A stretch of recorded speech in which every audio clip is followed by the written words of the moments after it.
San Francisco may become America's first UNESCO World Heritage City. San Francisco Mayor London Breed unveiled her roadmap to downtown's future, which lays out strategies and initiatives in response to current economic challenges and sets a new vision for the role of downtown in San Francisco's economy. The mayor's downtown plan aims to reinvigorate the city and reposition San Francisco as the Bay Area's economic hub and a global anchor for commerce. When a city is designated a World Heritage Site, it rises above the category of a local or national landmark. It means it's something important to all of humanity. The idea of San Francisco as a World Heritage Site has just moved one step closer to realization. Key stakeholders, including Rich Hillis, San Francisco Planning Director, and Diane Matsuda, President of the Historic Preservation Commission, have agreed to launch a task force to pursue the nomination. Karalyn Monteil, the former director of the nonprofit San Francisco Heritage, said we should also highlight the LGBTQ+ history and culture of San Francisco. By doing so, it would be the only World Heritage Site in the world with an LGBTQ+ theme. The World Heritage Committee has already been carrying out an analysis of where there are gaps on its list, which could end up giving San Francisco a natural advantage. You know, I was doing a little research on this. I found it a little fascinating. So UNESCO, I'm like, what does that even mean, right? It means the United Nations Educational, Scientific, and Cultural Organization. And when I looked up these sites and what it means, they're all over the world. And there are countries like Afghanistan and that has World Heritage Sites because it's really about the history of humanity and pretty fascinating. In America, most of the World Heritage Sites are national parks. They're things that, you know, have been around for a long, long time.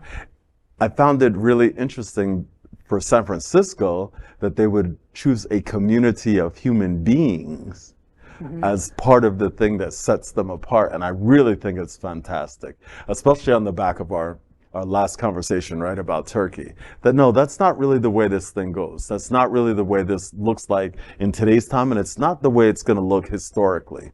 Yeah. Historically, we need to give the LGBT community its rightful place out in front.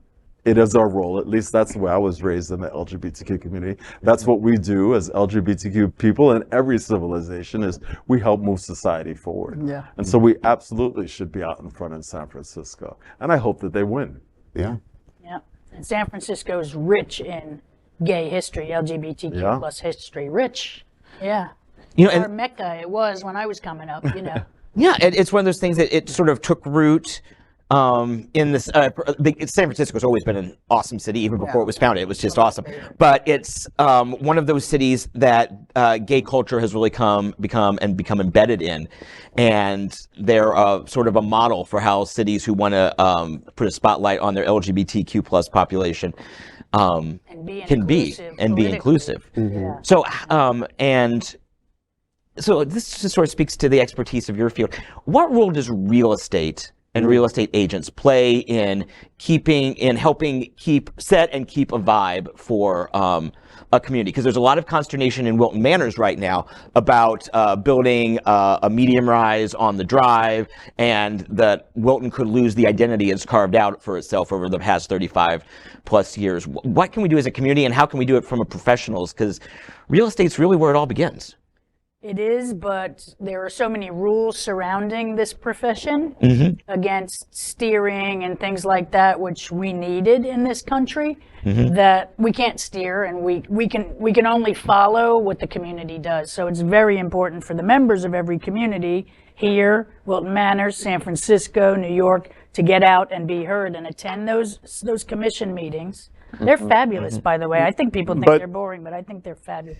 If you see the beginning of this story, though, this is a business that San Francisco needs. I mean, San Francisco is on the verge. There's an article there in the midst of this doom loop that they're calling it, which is the empty office buildings, which are leading to less people in the city core, which are the BART is potentially on the verge of collapse in 3 years. It's 40% of the ridership since before COVID. And so the LGBTQ community could save San Francisco, again, making it San Francisco needs to transform from a center of business. The technology industry is probably not going back to an office, at least on any kind of consistent basis. So they need to transform the city into tourism as being a major component of the city, which of course it always was before, but the technology industry was driving real estate prices and commercial real estate and all those other things. So this is not just let's honor our community, which is great, but listen, let's also use our community to say, well, guess what? We bring a lot of spending power, and we want LGBTQ people to come to this city to learn about their history. So it's a great story. One of my they can make it work. favorite cities here in the United States. I've lived in almost all of the great cities you'd want to live in, New York and then San Francisco for 3.5 years. And I will say this, I hear that doom loop because on my way out of San Francisco, I was already seeing it happening, and that was before COVID. And, one of the most vibrant, it's culturally just so rich in arts and entertainment and food and culture and nature and I mean it's one of the most progressive cities I've ever been in, the most European experience here in the United States, and I had to leave because it did get too expensive, and I was away from my family. So why would I stay in San Francisco and be away from my family and pay New York prices when I could just come home, which was a little bit cheaper here in South Florida, right? But one of the things that I recognize is we have always done it in every little neighborhood I've ever lived in. It started with our LGBTQ plus community coming in and seeing the diamond in the rough and investing love and nurturing and holding it. And then of course we get moved out of our communities because after we beautify it and make it something fabulous.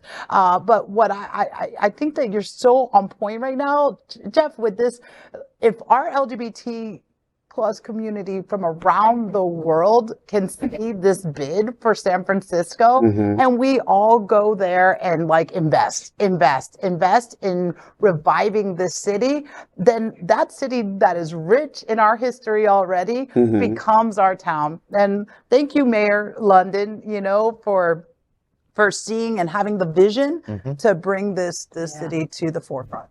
So. We are Queer News Tonight, the world's first and only live daily LGBTQ plus evening news show from Happening Out Television Network. In the model of PBS and NPR, we educate, inform, and entertain by supporting the 10 pillars of the LGBTQ plus community, with more than 100,000 a week watching on Roku, Apple Television, and other channels. To keep the stories going, we accept donations with 100% transparency. Stay updated and live authentically with Queer News Tonight.